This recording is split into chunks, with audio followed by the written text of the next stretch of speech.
Hello, everybody, and welcome to the Be the Man podcast. My name is Eli Tilley, and I'm sitting here with a good friend of mine, Pastor Stacey Harris. I don't even know what the word is today. We're here, and praise we're Jesus, making it man. happen. A little insider on this, just for the folks at home who just need to know this.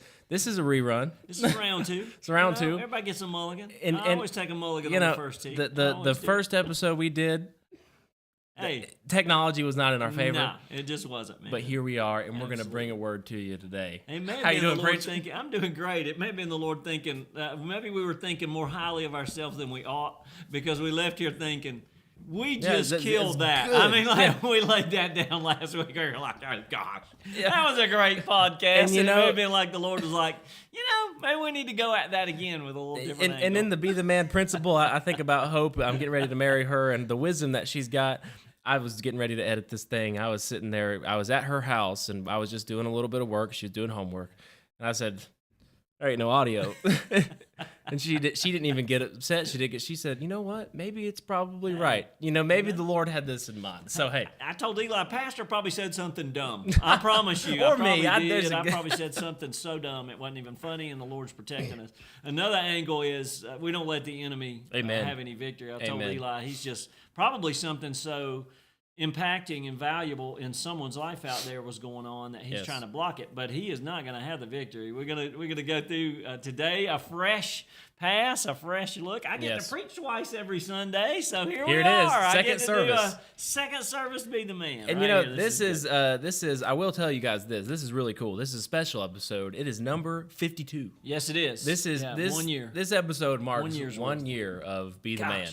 And that is, I don't want to say it's hard to believe, but it can be a little bit. At the start of it, we were kind of wondering if this is going to go 5, 10 episodes. Yeah, how long are we going to be doing this? And here we are. Had a guy come out Sunday, Eli, and say, hey, I'm 12 episodes deep. Just found it. Just picked it up. And he said, man, y'all keep doing it. So we're happy that it's impacting your lives and it's making some difference out there. Did I say that right? Lives. I'm happy that if my wife is listening to this, she'll tell me about that. I'm happy that it's impacting your lives. Amen. Kindergarten teacher, elementary school teacher likes grammatical correctness, to be grammatically correct. So I'll do my best. I'm not always going to do that, but I want you to know I love you guys. Eli does, and we're so happy. I encourage you, pass this on to other guys if it's meaning something to you. Certainly, we're not here trying to, we were joking a bit about product placement. Eli's got a ginger ale. I got a little Coke here. But that's not why we're here, to gain any fame or anything at all. We're actually, honestly, just trying to sow into the lives of men who are doing the same thing we're doing. We're just getting up every day, trying to undertake our job description of loving our wives as Christ has loved the church, loving our fiancés, praying about the lady the Lord may bring into our life and how we can best love and serve them in marriage, following the example of Jesus Christ's love for his church and for his children. So proud you guys are here. And this is, I'm going to roll this in kind of in a new sort of light. Be the Man. The first season, if you will, was those past 51 episodes. And we kind of covered a lot of we went in depth, but it was a lot of the foundational principles, if you will, the topical things of communication, balance, of all those kind of principles that are highlighted in that little book we made for the Be the Man night. So reference that, go back and look at those. But this, I want to kind of look at this, and I think the way that we've laid this out, and I'm excited for this episode because you've got this going. We're going a level deeper here. Season 2 of Be the Man right here. We're going to take some of those principles and expound on them in a deeper, more, I guess, introspective kind of a way. Yeah, absolutely. And the podcast today, I'll give you a little disclaimer. Probably don't want to listen to this one with your kids. You may want to listen to it with your wife. It might be really good, but I would encourage you to listen to it yourself first and see how it applies. Yeah. Maybe it's not going to be bad, but it might be a little PG plus kind of talk going on about a certain aspect of marriage, intimacy, that intimate connection, sexual connection that exists between a husband and a wife. I just think about the biblicality of what we're going to talk about, and we're going to go to the Word. I'm going to have Eli read one passage of Scripture that we're going to use to launch into some application today. But when you think about the overall biblicality of the relationship between men and women sexually in marriage, it is a good thing.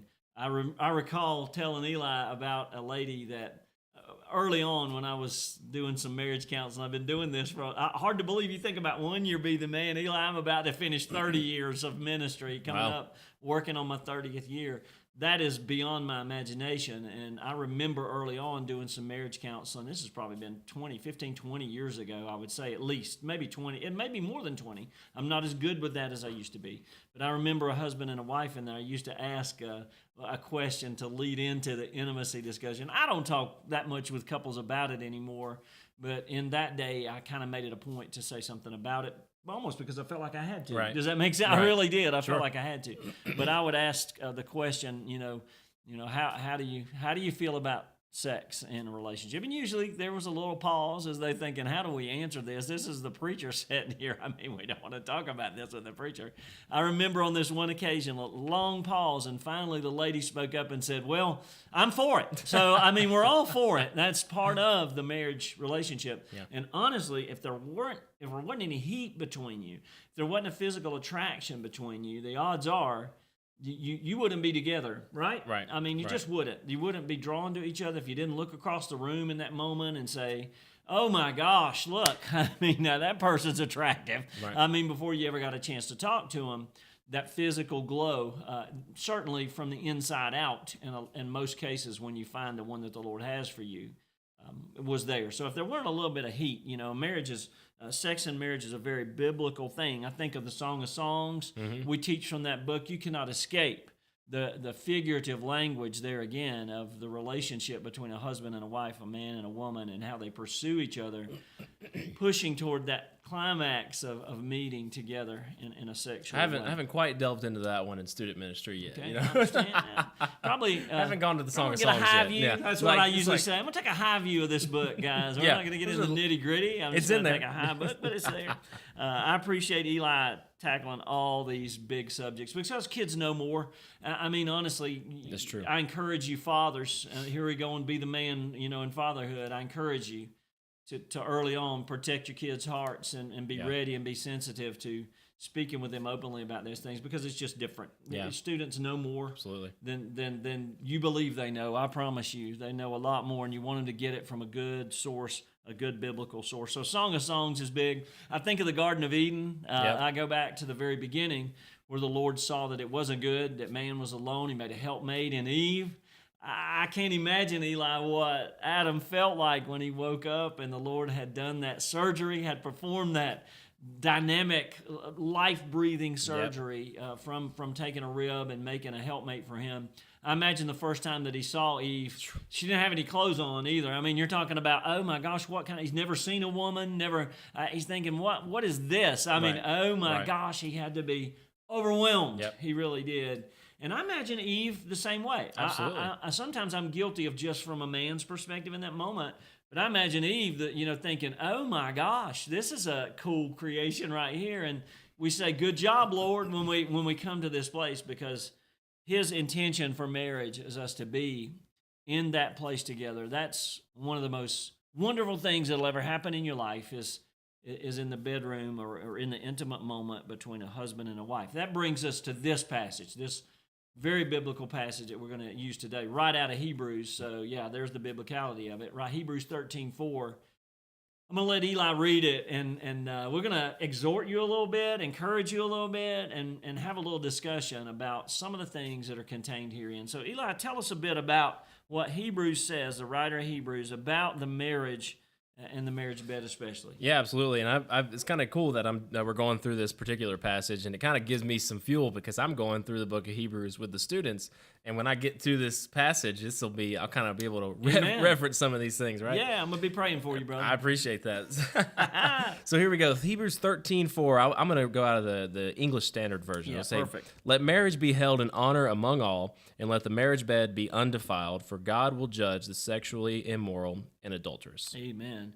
And for me, the key word, I always go to that. That's a sound hermeneutical principle. What's the word this passage for me kind of revolves around is the word undefiled. Yeah, it's good. Let the marriage bed be absolutely undefiled. That word means this. It means set apart. It means special. It means uncontaminated. in reality, if you delve into it deeply, you understand that it means at its best. Let it be held in its very best position. So the marriage bed should be a place where intimacy and sex is absolutely at its best. That's what the writer of Hebrews is saying. If you look at the context that it's in, and certainly if you even flip back, it's the same word that in Hebrews 7 that the writer uses about Jesus as our high priest, okay? Undefiled. Undefiled. So it means he's the absolute best example of what a priest is. He's the highest of high priests. He's undefiled, untouched, unsullied. He's the best example of it.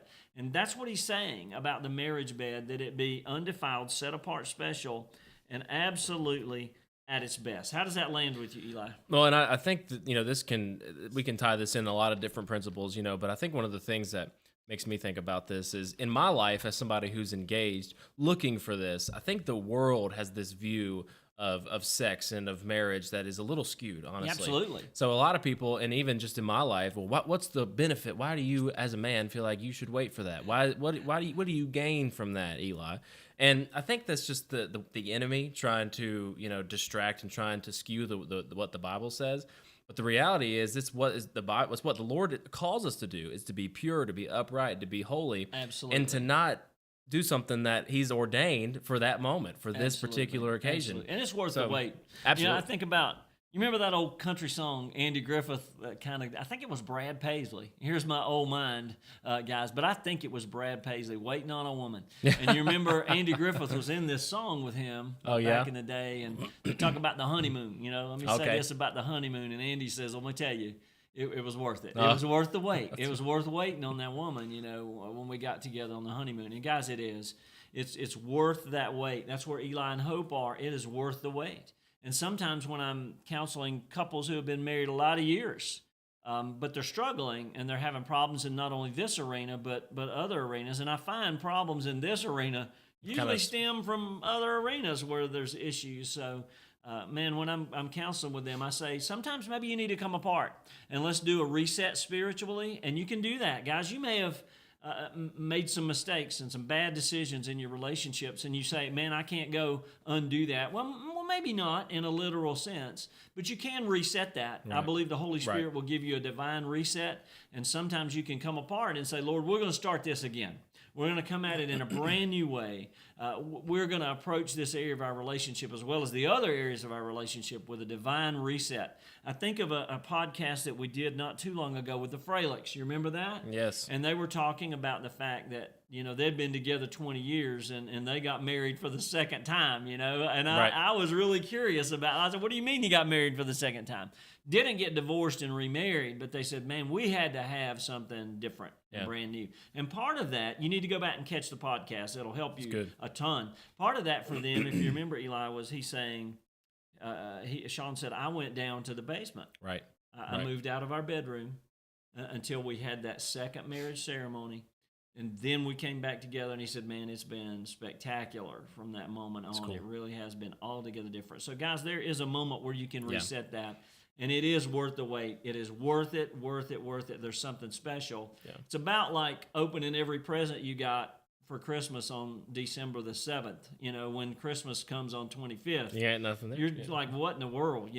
All this build up to that day, we're eating the ham, we're and mashed potatoes, we're doing all the celebrating. Everybody else is opening stuff, and I've already got all my stuff. Right. So there really is something to that anticipation of that day when you stand before the Lord with each other and commit your lives. And I think about that word in the first part of that verse too. Honor.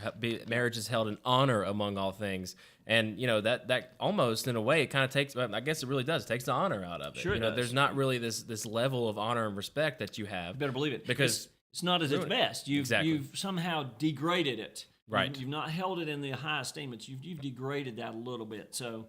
Here's the exhortation of Hebrews 13:4. I love it. Let the marriage itself is to be held in honor among all. I love that ESV rendering, among all, okay? Yeah. Now, in the world today, marriage is not held in high esteem among all. Certainly, he's talking to Christian folks. In the church, we ought to have a high view of marriage today, so among all. And that flows from that is that marriage bed being in that same place, all right? You hold it at its best, in its highest esteem, and honor it. So, Eli, I'm ever the practical. We're trying to give you some practical advice. Maybe you're here and thinking, Well, Pastor, it was really good in the beginning, but it ain't been really good in a long time, and we just don't have a lot of attraction, and we don't. Let me see if we can practically pour into your life some ways today to maybe catch that heat and catch that connection, hold it in the place where it is practically. How do we undertake that, holding the marriage bed in high esteem? Well, I've got 3 thoughts for you. How to do it, how to keep it hot, whatever you want to talk about it, right? And I think, too, this is, if you think about it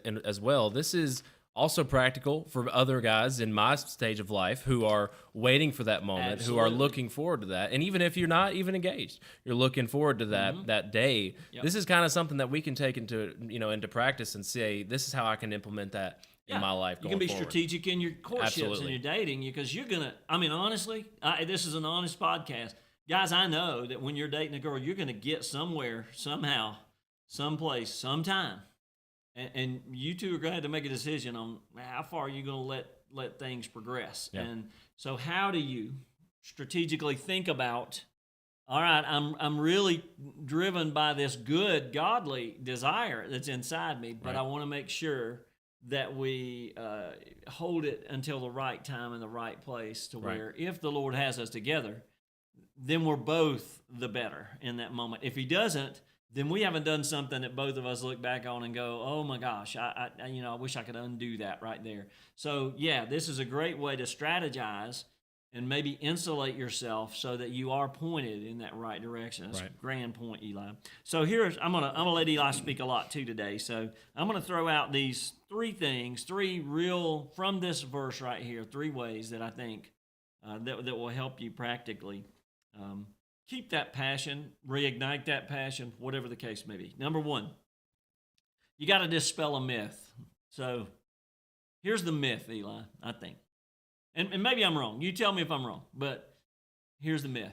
I think in culture today, and even in the church today, and among men and women, there's this thinking that, well, men like sex more, they desire sex more, it means more to them. And I'm here to tell you, that's a myth, guys. It really is. I think there is sometimes there's more connection that women feel from it when it's in the right context than we ever can feel from it. I think they desire intimacy and sex with the person that God has given them just as much or more than we do in those moments. So I think that's a myth that we think, oh my gosh, I hear guys all the time say, man, she don't pay me any attention. And the world will teach you, well, it's a man thing. Sex is a man thing. And it's really not. I think ladies are just as interested. Maybe there's the best way to say this politically. Ladies are just as interested in sex as we are, especially in a marriage context. And I love how you said that. Especially when it's done right. Yep. I think that a lot of times, men have that. There's that myth about men because of the way that we have shaped sex in a cultural way, Yep. or we've shaped it, especially and honestly in my generation. Mm-hmm. The younger people of the world kind of view it as this thing that you just kind of throw around. You kind of just do it. The one night stand culture, all that stuff. Yep. It's really geared towards the men because that's the way they think about it. And when it's done right and proper, it's actually quite the contrary, like you're saying. Absolutely, man. And Eli, help me here because I'm gray-headed and way out here. All these terms that students have. We'll speak to them. All these terms that students have. They're talking.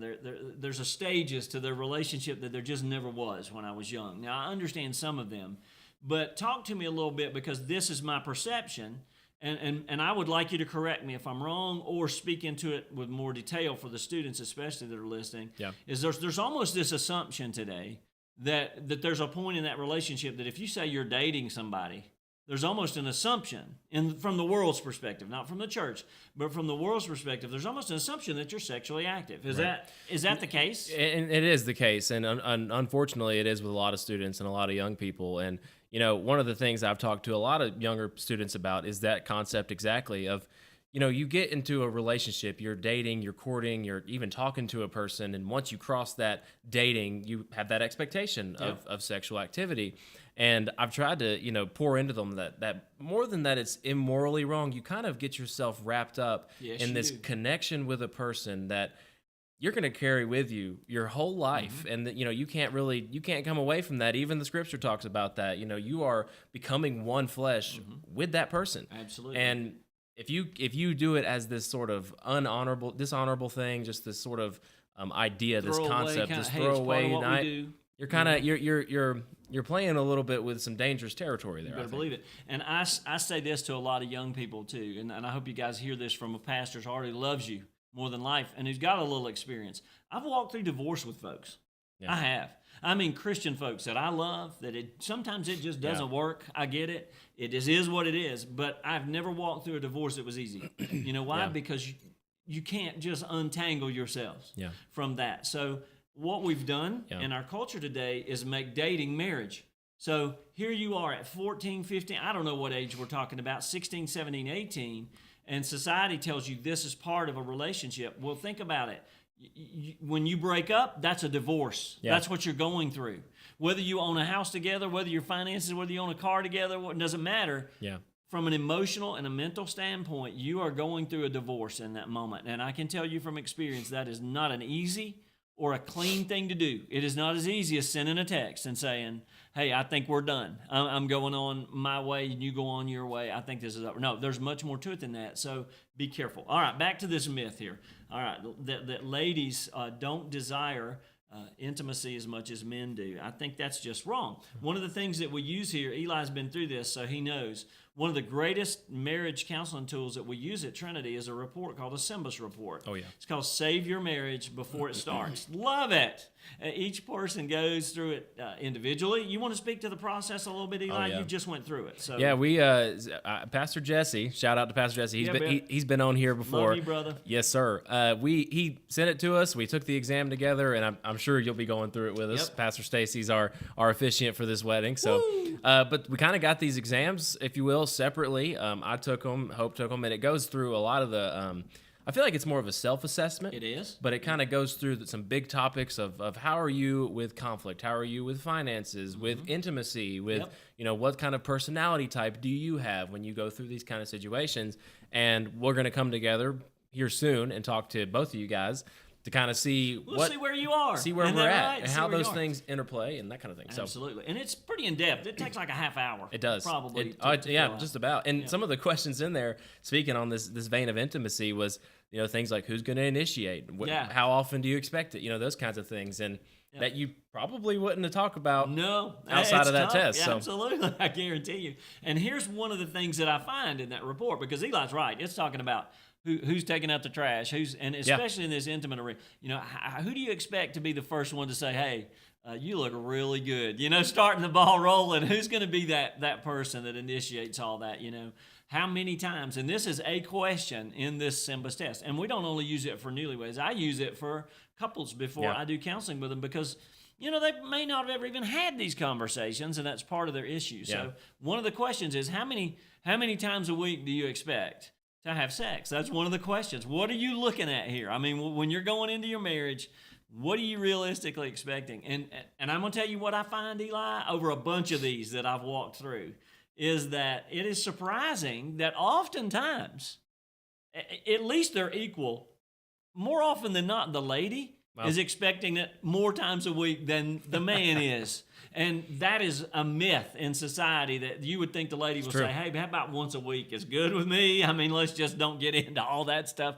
But no, there are some ladies that'll say every day, I expect to have sex every day. And I'm thinking, I'm praying for y'all. Bless God. I hope you got that much energy and that much time. And I'm excited about that. I really am. But I'm speaking to this idea in our minds that, okay, it doesn't mean anything to a lady. All right. Yeah. Why is that idea there? Eli did so good in tipping our hand toward this second point. Dispel the myth, guys. The enemy will have you thinking, all right, for the next 40 years, it's going to be me having to make her, talk her into doing something that she really isn't interested in doing anymore. And that's just not true. I promise you. Yeah. I'm speaking from 35 years of marriage. That is not true. I promise you. It just isn't. So don't let the enemy get you there, beat you down. And honestly, that's how some guys end up stepping outside their marriage relationship and getting their validation from a place that they really shouldn't, okay? They don't want to work that hard at it, okay? So that bridges us to this second thought. It directs us toward a certain mindset that's implanted here in this verse, and that we've talked a little bit about, but let's talk about it directly, and that's this. It directs us toward a mindset that marriage is to be held. That's the opening part of this statement. Marriage itself is to be held in high esteem, in the highest place of honor. And then what will flow from that is that the marriage bed will be held by both of you in a high place of honor. I wrote this down, Eli, in my notes so I wouldn't mess it up. Priority, one of our Be the Man concepts. Priority in your relationship. When you prioritize your bride in every area of your relationship, I'll tell you what's going to flow from that is passion every time. Priority always breeds passion in your relationship every time. That's a secret. Yeah. That's the secret to this, guys. As you hold your whole marriage in high esteem, that's the right context that Eli was talking about, okay?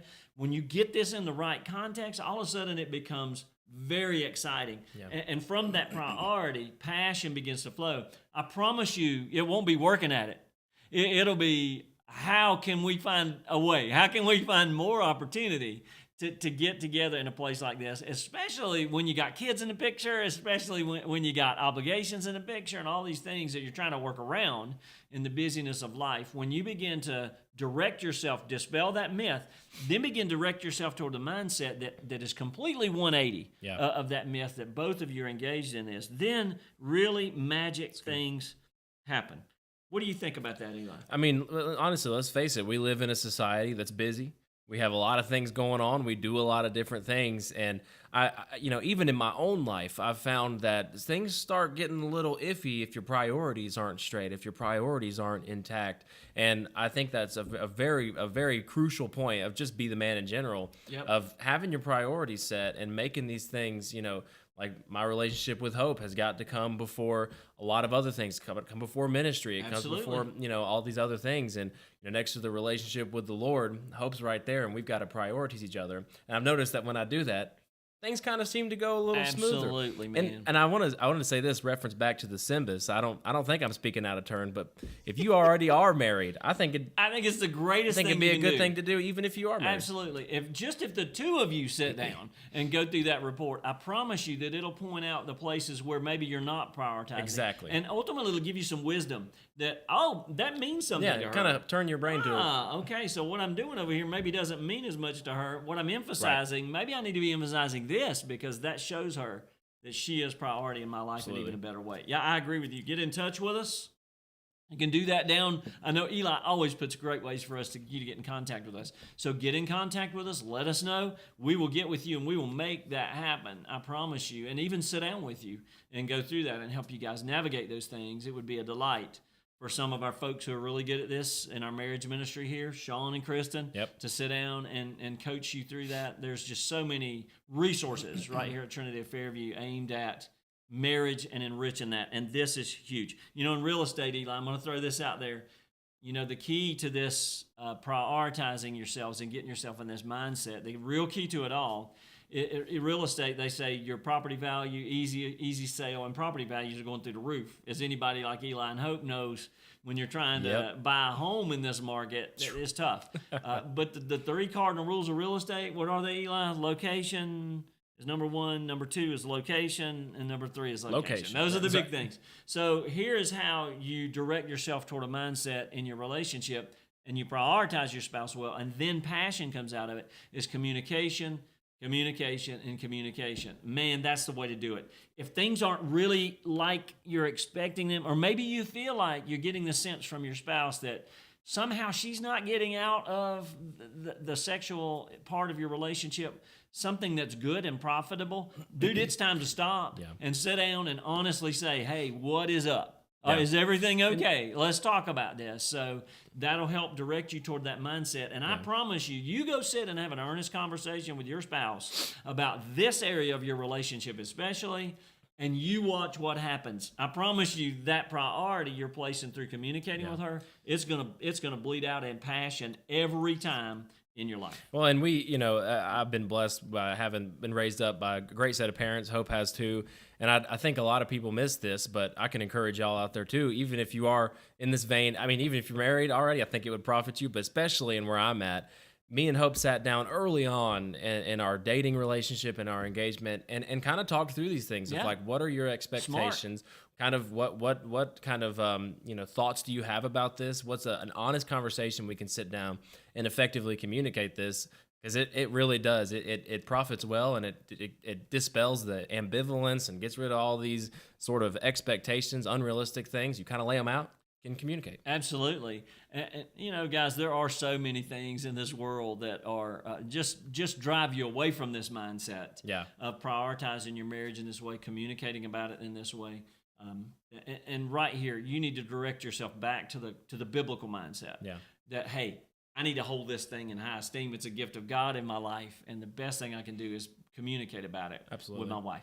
All right, thirdly, so practically, how do we keep it hot, or how do we reignite that flame, or how do we have the right mindset waiting toward that moment in relationship? A couple of things. You got to dispel the myth, okay? It's equally important to both parties in a relationship. Secondly, you got to direct yourself toward a mindset that's right here in Hebrews, that marriage is priority. My spouse is absolute priority. And when I communicate that with her in whatever way I possibly can, as thoroughly as I can, as best as I can, she'll be chasing you around the coffee table. I promise you guys, she will. You'll come home and she'll be like, oh my gosh, man. Oh my gosh. And here's a little something from this week. Man, I think we can say it in this context. I could have on Sunday morning, but here we are Wednesday night in our small group, and I'm going to wear, hey, Eli's got his D-Now shirt on from this past week, 5th and 6th graders. Preteen D-Now. D-Now. Woo, woo. They great. had a fantastic weekend, and Sunday morning was the culmination of that. So I was out of uniform Sunday, so to speak, and it was a good thing. I don't mean that literally. I had my D-Now shirt on, supporting the 5th and 6th grade weekend. You wear, very rarely am I in the pulpit in a t-shirt, very rarely, but it was really appropriate this Sunday. Cool. and it was wonderful. So Wednesday night, I told them, I said, a lot of our young married parents, their kids were going to be there that weekend, I said, I'm going to have my D-Now t-shirt on in the pulpit on Sunday, and we're about to pray to dismiss the class, and I'm just reminding them one more time to pray about the weekend. And my wife utters these words out loud right before we pray. Yes, and he will have on his sexy jeans to go with that t-shirt. And I said, did she just say that? And everybody in the class was like, yeah, and she just said it. I said, well, we're going to pray and go. Somebody else might have to pray. I'm not sure if I can, but I was able to pray and go. So Sunday morning comes. And I can't tell you how many of those guys came by. Yeah, I see you got, and I'm thinking, why did she say jeans that? on. Man, why? So here's my wife, and she has told me for years, she said, you never look better to me, never, than when you're in the pulpit and when you're doing what the Lord's called you to do. So there's a little something between my wife and I that she, on Sunday mornings, that keeps me excited that she is thinking. Now try to preach thinking that, Eli. Hey. I mean, try to exhort the congregation thinking, my wife thinks I look really good. Right now, I'm at my best. So here's this mindset that marriage is to be holy. Communicate, awesome. Okay? Little things that bring thoughts to one another's memories. Just communicate those things. I promise you, she'll be chasing you around the coffee table. I promise. I look forward to that, Hope. I'm gonna have to, when I'm in the pulpit and she's thinking about how I might be looking, Maybe we skip lunch today, maybe. Maybe we don't need to eat today. All right, we go on. Here we go. Third thing. That was the longest bridge I've ever taken to get from one point to another. Right here. Here we go. I love it. So listen, dispel that myth. Direct yourself toward that mindset of holding marriage in that high esteem. And thirdly, guys, here's what I would like you to write down, and what I would like you to remember is you need to drive away the maladies, okay? What's the last part of Hebrews 13:4 say? Because it would have been easy, and I do this a lot when I'm reading the scriptures, and I hope you adopt it. If you take anything good from this old preacher, think about this. What if the writer had stopped, and he well could have, and what a thought it would have been. Hey, hold the marriage. Marriage is to be held in high esteem among all, and the marriage bed undefiled. There's a thought. He could have, right there. But thank God, under the leadership of the Holy Spirit, he didn't stop. There's more to come. What else did he say, Eli? He says, the marriage bed be held undefiled, for God will judge the sexually immoral and adulterous. Okay, perfect. He laid it out right there. What he's saying is there's some stuff out there that's not good for you. I don't like it. It's not good for me. It bothers me. and it ought to bother you. And he said, watch out, because there are things. Eli, the truth is, there are things in this world around us every day that rob us from the marriage bed being everything that it should be. Oh my goodness, there's a statistic that I read, not too long ago, and it was that 1 in 3 children under the age of 5 years old have been exposed to some level of sexually immoral content on either social media, the internet, and that's an alarming statistic. I mean, that blows 5 me years away. old, because they have, the internet, we have unlimited access right here. To anything and everything in the world, and the fact that it's getting a hold of our younger generations. I mean, to exhort parents, I'd say, guard your children from that. Yeah. Absolutely, man. And even as a grown-up, be diligent with yourself, because there again, just like Eli said, you got right in your hip pocket any time of day, every time, and you really don't have to be looking for it. No. Software companies now are so suave, so elegant. They are. Maybe that's a better word. So elegant at this that, man, it'll find you. I promise it will. And you need to pray, Lord, help me protect our marriage from these maladies. Don't let me be the one that allows one of those things to slip into our lives and bring destruction and rob us of the joy that you have set before us. So drive away the maladies. Look for those things. Eli, are you bold enough to throw out? I mean, we call it what it is. You got to watch out for pornography. You got to watch out for dating apps. You got to watch out for push notifications to run to this place. You've even got to watch your news feed of the stories that come across there. You never know what you're going to open. What do you see? Oh my goodness, I've been in this vein of teenagers and adolescents and mental health, and I think there's a campaign out there that I've had some buddies a part of, and they sell T-shirts and whatnot. But it basically says porn kills love. And it's this idea that if you are indulging in something, if you are checking this thing out that is enticing, that is grabbing at you, honestly, what it does is there are so many statistics out there. I could spout off a million of them, but that say pornography is not only bad for your marriage, it definitely can destroy your marriage, but it's bad for your mental health. Absolutely. It's bad for your physical health. It's bad for you just in any realm of the very, very addictive possibility. Because of what it does to you is very addictive, and you can get yourself caught in a place that you just don't want to be. And I think that goes with anything sexually immoral and adulterous. Absolutely. And the Lord talks about, hey, sex outside of marriage, stepping out inside your marriage. And, if you go to the Sermon on the Mount, Jesus talks about this. Even watch how you look at ladies. Watch how you, Eli, we're about to have an ordination council for this guy. One of the greatest pieces of advice I ever got was in my ordination council. One of the seasoned men said, let me just give you a piece of advice about your conversation with ladies in the church. You just let it be pointed. Certainly, there's nothing wrong. I have so many sisters in Christ that I love so deeply, and they are a part of my life and a part of my wife's life. But you have to be careful, even inside the church. He said, let your conversation be clear. Don't let it drift, nothing. Yeah. Keep it in the right place. Keep a tight rein on it from the jump. And Eli, I have a policy that even in ministry that I'll sow into these guys all the time.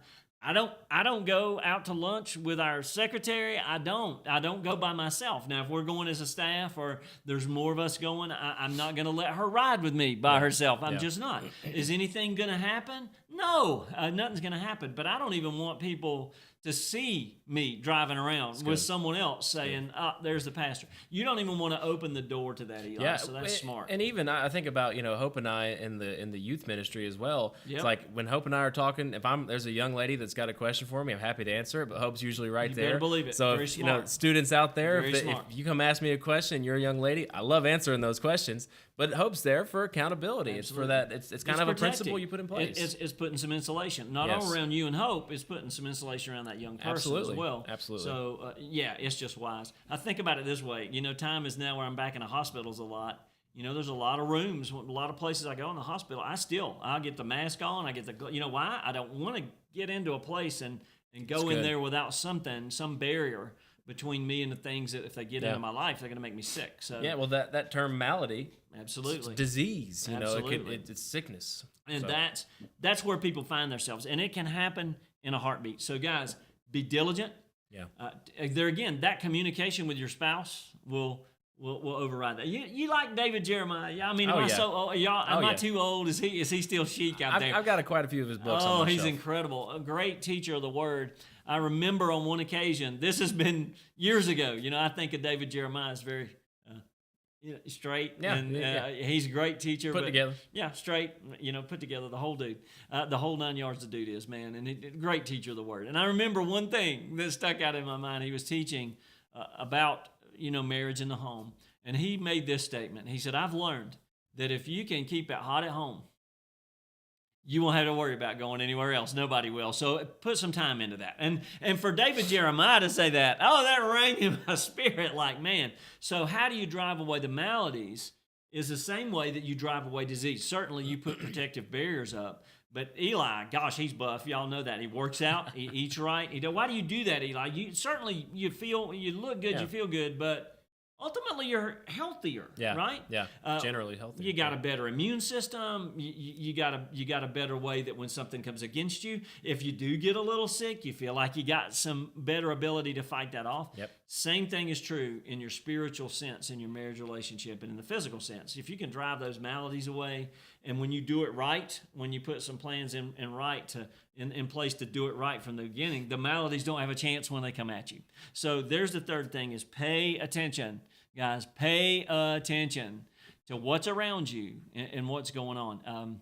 Eli, Tammy, I'm sorry if I'm saying too much, baby. You just come and talk to me about it. But I don't think I am. I wouldn't say it if I thought that there was any problems. Yeah. But there are sometimes I got to tell you, I'm ignorant. I mean, is that okay to say of myself? So sometimes I'm ignorant. I'm made this way that I naturally just trust people. I mean, I tell people more information than I probably ever should. In this day and time, I just talk to them, and I just have this natural, it's because I'm a people person, I have this natural connection and desire to share. And there's sometimes we'll get in the car and she'll go, "You don't even realize, do you, what people are doing around?" I'm like, "What? What are you talking about?" She's like, "I thought I was going to have to say something to this waitress in there because I'm telling you," and I'm like, "What? Yeah. What are you talking about?" Yeah. Me? She wasn't interested in me. You're sitting there. She's like, "Stacey, you do not get it. You do not get it at all." Yep. So sometimes you don't even know it's out there. I'm good. as ignorant as a day is long, and she protects me. Praise be unto God in those moments where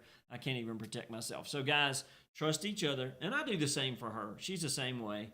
I have to say, look, babe, be careful, because that person right there does not have your best interest at heart. I would watch after yourself. And she's so wise, Eli. She is so spiritually sensitive, and she has such, I love this term because we use it a lot, discernment. Yes. She really does. She has great discernment, and thank God that she does, because she has enough for both of us. Most I'm just honest with Well, you. hey, She really I've does. even noticed that with my relationship with Hope. I know that the Lord ordained our relationship to be together because, man, she's got some discernment that I could walk out. She of got enough something, for both of you, like, brother. should, I'm like, how did you know? I didn't Like, even see like that. I didn't even see What are you that talking coming. about? I And didn't she's know. got it, man. That's not true. So, guys, watch after it. Drive those maladies. And maladies or sicknesses. I chose the word drive. I'm a word guy. So, drive them away. That's good. Not wait on them to come, but drive them out of your life. Do something proactive. Keep it hot. Keep it well. Keep communicating. Keep prioritizing. Letting that passion flow, and that'll drive them out of your relationship. So let's land this plane, Eli. Let's go back to what we talked about. That how do you struggling out there maybe in this arena in your relationship? How do you reignite like that original match, so to speak, or start put some lighter fluid on the fire, whatever it is? I think if you look at these three things, it'll really help you, and it'll go a long ways. I think more than anything, I love the flavor of this verse. And I'm going to try to land this plane going back to the central proposition of this text. That marriage bed is undefiled. It means it's the very best thing as far as a sexual relationship. That's the very best context. It's the very best thing is inside marriage with a lady that you love, a lady that the Lord's given you, that you've committed your life to and with. That is the place that it ought to be the best. Sound good, Eli? Well, and I want to encourage guys out there just in general. I had this sort of, I don't know what you'd call it, a realization, I guess, whenever I was talking to a dear mentor of mine this morning, actually. It was an old college professor. I went and got breakfast with him this morning, and he was kind of giving me some advice on just the future and just, all these things. And you guys, Pastor Stacey does this for me too.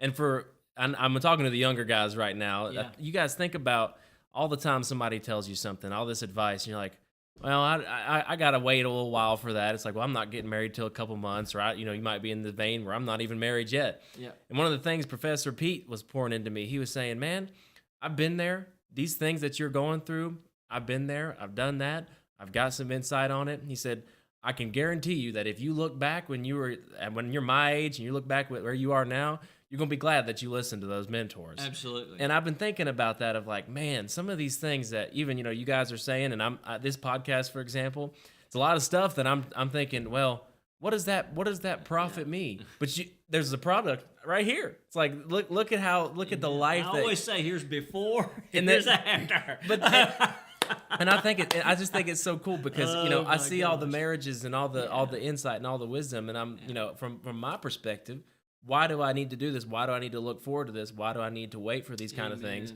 Because ultimately, it's profitable. It is, man. I promise you, it'll be the best it can be if you take these things and apply them in your life. I'm going to close this with a story, Eli, and then I'll let you roll us out. But I remember when Tammy and I first moved in. Again, I talk about remembering a lot of things. Eli's talking about looking for a lot of things. But these are truisms, no matter which side of that fence you're on. I remember when we moved into our house, we had a little housewarming giving folks the grand tour. There was a couple, mentor of mine, that came in, and these words that he said to me, we were giving him a tour, he and his wife, of the house, and walked into the bedroom. First tour, we were very proud. We had a walk-in closet. We'd never had that. I mean, it wasn't giant, but you could actually walk in there and pick your clothes out. We had a bathroom attached to the bedroom, big deal. where you could close it all, make a suite if you wanted to. And when we walked in there, he said, now, guys, I'm going to tell you, and he didn't mean this in a derogatory, in a crass way. He meant it. Yeah. He said, now this is where all the magic happens. And he was saying, hey, right here, every other arena of your relationship, you see it manifest and it's at its best. Right here, you should hold this place in high esteem in your relationship. And that's what we're encouraging you today. I'm telling you, the writer of Hebrews is saying this is where the magic happens. All right? Keep that marriage bed undefiled. Hold it spotless. Don't let anything slip in there. Hold it in that place that you know that it should be. Set it apart. Keep it special. Make it the best that it possibly can be. Guys, you guys keep going out there, keep making it happen, and I know that the Lord will be honored, and ultimately, your marriage will end up, you'll be going down the right path. These practical things, implement them into your lives, and even all the other episodes I have found, it's kind of interesting. I think about the Be the Man principle, and we're doing this podcast, but I'm like, why not give it a shot? Let's see how this works. The little things. I went back into some of those podcasts. I send Hope a text in the morning. She's at school, and I'm like, hey, hope you have a great day. I miss you, and I love you. Perfect. That's a game changer, man. Absolutely. It's like she just loves that, and she sends it right back, and it's just kind of these practical things that Pastor Stacey and I are giving you. They work. They work, man. So I promise you, they do. Keep being out there and being the man, and you guys scroll down, hit a like or a comment, and share this out with somebody if it blesses you, and stay tuned with us. You got anything for us, Pastor? Love you all, always. Thank you. We'll see you next time.